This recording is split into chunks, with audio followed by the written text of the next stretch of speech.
Hey, this is Matt Pike from High on Fire. You're watching MetalRules.com.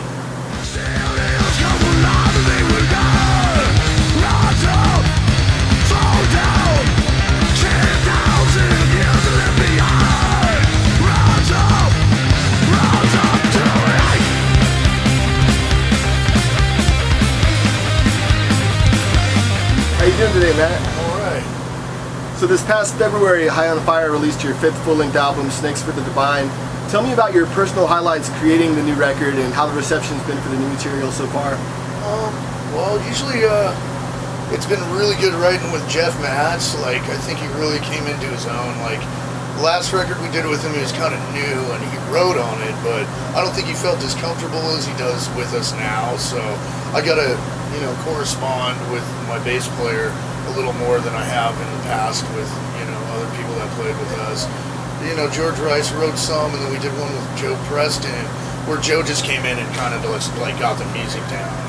And we had a lot more time to, do the pot, so to speak, or whatever. So, and I think all, the three of us, Des, Jeff, and I have come a long way as musicians.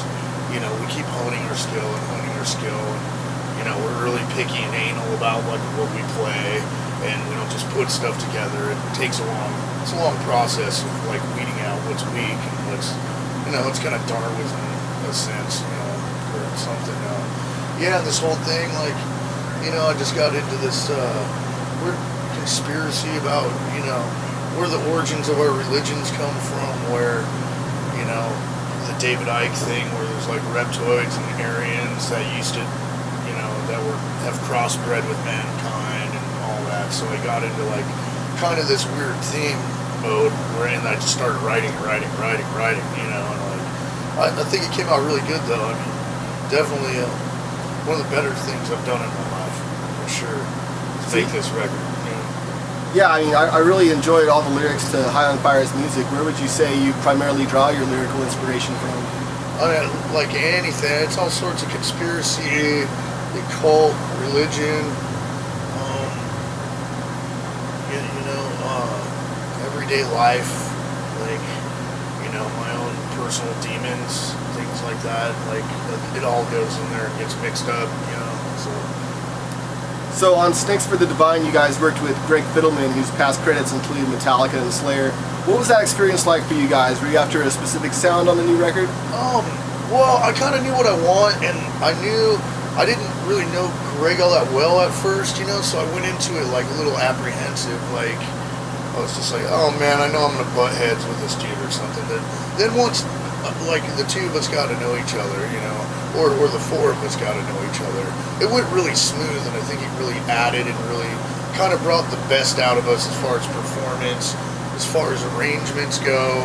We take one song and try it this way, and then we try it a different way, and we kind of cycled it down to where, we all felt like it was perfect. That's the way it should be. That's the way it is, So, he was definitely a big help in the writing process, and on the recording side, he's pretty phenomenal dude. He's really, really super meticulous and super, I know you got better in you than that, and if we're going to lay it down on a record and this is going to last for how many generations, you need to do it right this time, So Matt, prior to the release of Snakes for the Divine, High on Fire was considered one of Relapse Records' flagship acts.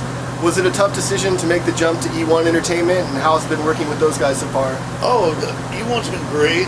It was tough for us to leave Relapse, definitely. I love a lot of the people that work at that building. They really, they got us to a level where, we're a feasible metal act that people know who we are. And without their help, we couldn't have gone that far, But when it came to a point, it's we needed to make a change, and we needed to kind of step up, and we needed a little higher ground, a little more of a budget. So, we went with the E1 thing, and so far that's been working out. This is our first record with them, but it's been working out great, We've definitely grown as a band. Our audience is wider, and, that's kind of what your ultimate goal is when you're in something like this. that's what your ultimate goal is to get bigger and better and bigger and better until you're at the point where you're Iron Maiden, but still keep your integrity. That's the harder part of the thing, because people will want to make you sell out, or want to make you do things you don't want to do, or play things you don't want to play. And that's not who High on Fire ever has been. So looking over your back catalog, it looks like the one thing that's missing is a DVD release. You think E1 has any plans to put one out for you guys? I don't know. Isn't that a mystery? We'll see if you see a DVD for sale. We made it, but we hadn't been working on it or anything. That's something I'm sure that's in the future, though. So you recently finished playing some dates with your old band Sleep. What was the vibe like for those shows? Oh, it was amazing. It was long overdue, because there's so many fans in the United States that really didn't get to see that in a day, because it was a long time ago, And since then, it's gathered a bunch of momentum in the underground with people who didn't get to see Sleep or whatnot. So doing those shows was pretty magical.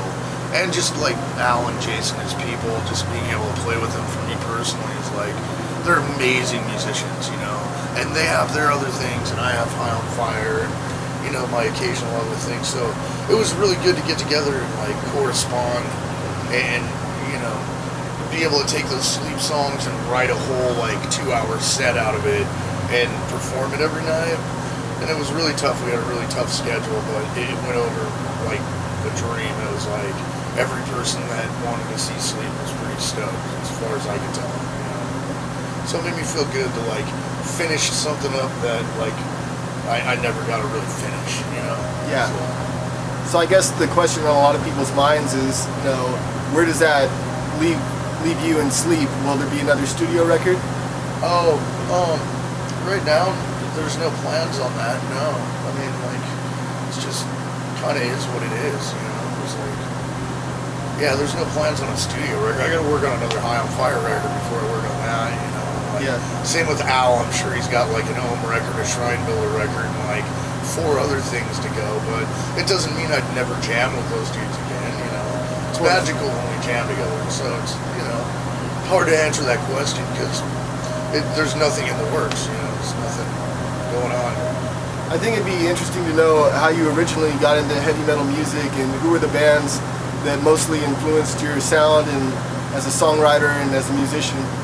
Well, definitely Sabbath, and Mahavishnu Orchestra, Jimi Hendrix and AC/DC and Motorhead and Slayer and Metallica, and just all the stuff I was growing up on, Thin Lizzy. I mean, I could go on and on. Pink Floyd.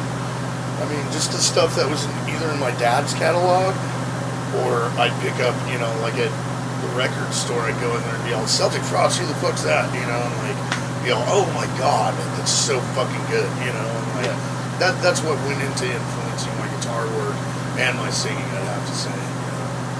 So I understand today is the end of your current U.S. tour. What comes next for High on Fire?